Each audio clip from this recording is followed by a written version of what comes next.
श्री कृष्णा, जय श्री राधे। आप सभी का मंगल हो। आज हम आपको सुनाएंगे कार्तिक महात्म का आखिरी अध्याय, 35वां अध्याय। अगर इससे पहले के अध्याय नहीं सुने हैं तो आपको हमारे चैनल पर मिल जाएंगे। और कार्तिक मास का आज आखिरी दिन है। आज है कार्तिक पूर्णिमा। तो आपको कार्तिक पूर्णिमा की ढेर सारी शुभकामनाएं।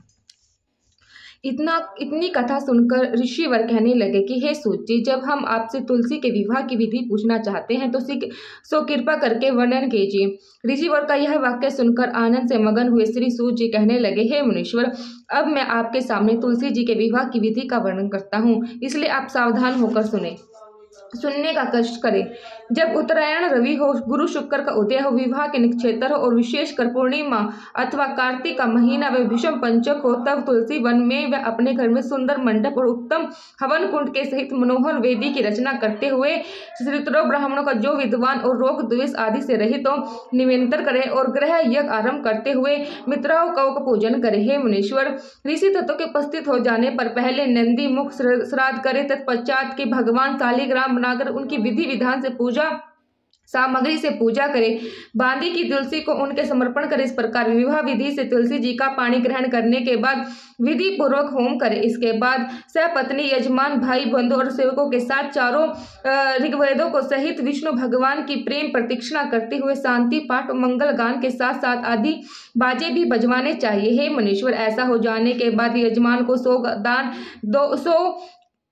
यजमान को गोदान और शयन दान करना चाहिए। ऋग्वेदों को दक्षिणा देकर विप्र भोज और जाति भोज कराना चाहिए। है सुनकर सूत जी कहने लगे, हे मुनीश्वर, इस प्रकार जो मनुष्य श्रद्धा युक्त होकर सत्य, शांति और संतोष को धारण करता है, विष्णु भगवान को तुलसी दल समर्पण करता है, वह समस्त पापों से रहित होकर संसार के सुखों का प्राप्त करता हुआ अंत में विष्णु लोक को प्राप्त होता है।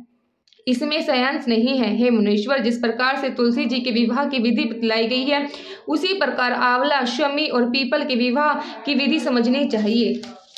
यह था आज का अध्याय। अब हम सुनाएंगे कार्तिक व्रत उद्यापन विधि की। आपको कार्तिक, अगर आपने कार्तिक के नियम रखे हैं, कार्तिक के व्रत रखे हैं, तो आपको उद्यापन कैसे करना है वो भी आप समझ लीजिए। कार्तिक शुक्ल चतुर्दशी को प्रातः काल गंगा, जमुना अथवा किसी नदी आदि में स्नान ध्यान करके तुलसी जी के समीप चारों द्वारों का एक मंडप बनाना चाहिए। फिर पूर्व के द्वार से आरंभ कर क्रम से मिट्टी से निर्मित 4 द्वारपालों को स्थापित करें, जिनका नाम शील, सुशील, जय और विजय है। इसके पश्चात तुलसी की जड़ के समीप एक वेदी बनाकर उस पर सर्वभेद चक्र बनावे। वेदी के पश्चिम भाग में पूर्व की ओर मुख करके बैठ जाए। तत्पश्चात ब्राह्मणों द्वारा संकल्प आदि करके आश्चर्य का वर्णन करे। फिर सर्व भेद के ऊपर ब्रह्म आदि देवताओं का पूजन करके वहां स्थापित तांबे के कलश के ऊपर सुवर्ण की बनी लक्ष्मी और विष्णु भगवान की मूर्ति को स्थापित करके इंद्र विष्णु रीति इस मंत्र से आह्वान करके पुरुष शक्ति के मंत्रों द्वारा पुंडरक पूजन करे। चारों ओर के लोकपाल तथा द्वारपालों का भी पूजन करे। इसके पश्चात गीत, विविध मंगल गान और उत्सव करके रात में जागरण करे। प्रातः पूर्णिमा के दिन स्नान आदि कीर्तन से निवृत्त हो पवित्र होकर अग्नि की स्थापना करे और ब्राह्मणों द्वारा विष्णु भगवान को तिल, घी आदि से हवन करके फिर श्रद्धा मंडलीय देवताओं के लिए एक ही आहुति देकर होम समाप्त करे और पूर्ण आहुति दे। अनंतर सपत्नी 31 ब्राह्मणों को आमंत्रित करके उनका वह आचार्य को यथाशक्ति भोजन करावे और प्रार्थना करे कि आप लोगों के प्रसाद से मेरा कल्याण हो। कार्तिक के इस व्रत व उद्यापन से कुल के 7 जन्मों के किए हुए पाप नष्ट हो जाते हैं और सुख, शांति एवं सौभाग्य आदि संकल्प मनोरथ सिद्ध करते हैं। अब हम आपको सुनाए भीष्म पंचक कथा। एक समय राजा परीक्षित ने महात्मा व्यास जी से पूछा, हे भगवान, हम कार्तिक मास की कथा आपसे सुनाई और उससे भी काशी से लेकर पूर्णिमा तक इन 5 दिनों को भीष्म पंचाक के नाम से क्यों जाना जाता है? इस संबंध में हम जानना चाहते हैं और इन 5 दिनों के व्रत करने वाले को क्या लाभ होता है। महात्मा व्यास जी ने कहा, हे परीक्षित, सुनो।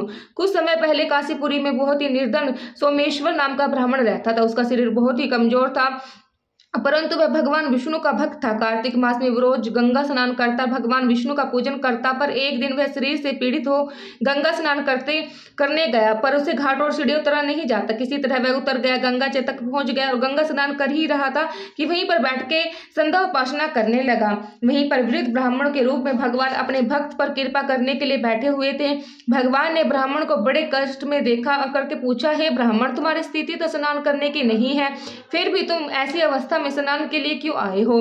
क्या चाहते हो? ऐसे वचन सुनकर वृद्ध ब्राह्मण ने कहा, हे भगवान, मैं बहुत गरीब ब्राह्मण हूँ, इसी से मेरे लोगों में अपमानित हूँ और तकलीफ पाता हूँ। इसी कारण मैं हमेशा परेशान रहता हूँ। यदि आप कोई उपाय बता सकते हो तो मैं आपकी अपने ऊपर दया समझूंगा। ब्राह्मण कैसे वचन सुनकर भगवान रूपी ब्राह्मण ने कहा, हे ब्राह्मण सुनो, यह कार्तिक का महीना चल रहा है। इसमें शुक्ल पक्ष की एकादशी से लेकर पूर्णिमा तक जो यह 5 दिन है, इनको भीषम पंचांग के नाम से पुकारा जाता है।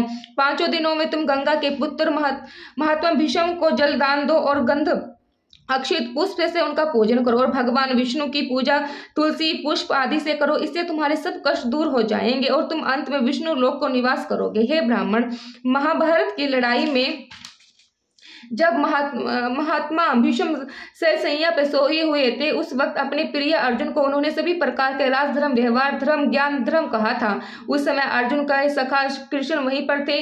जब भीष्म ने से कृष्ण ने कहा, हे पितामह, जो मनुष्य कार्तिक मास के शुक्ल पक्ष की एकादशी से लेकर पूर्णिमा तक तुम्हारे नाम से जल देगा और आपकी पूजा करेगा, वह पूजा मैं स्वीकार करूंगा और उसके सब कष्ट दूर करूंगा। अतः हे ब्राह्मण, तू इस भीष्म पंचांग में महात्मा भीष्म का पूजन कर, इसके करने से सब कष्ट दूर हो जाएंगे। इसके बाद ब्राह्मण ने भीष्म पंचांग का व्रत किया और सब सुखों को प्राप्त करते हुए अंत में विष्णु लोक में गए। इसलिए कार्तिक मास में महात्मा भीष्म पंचांग का व्रत करना चाहिए। इससे सर्व आनंद होता है, अंत में मोक्ष की प्राप्ति होती है।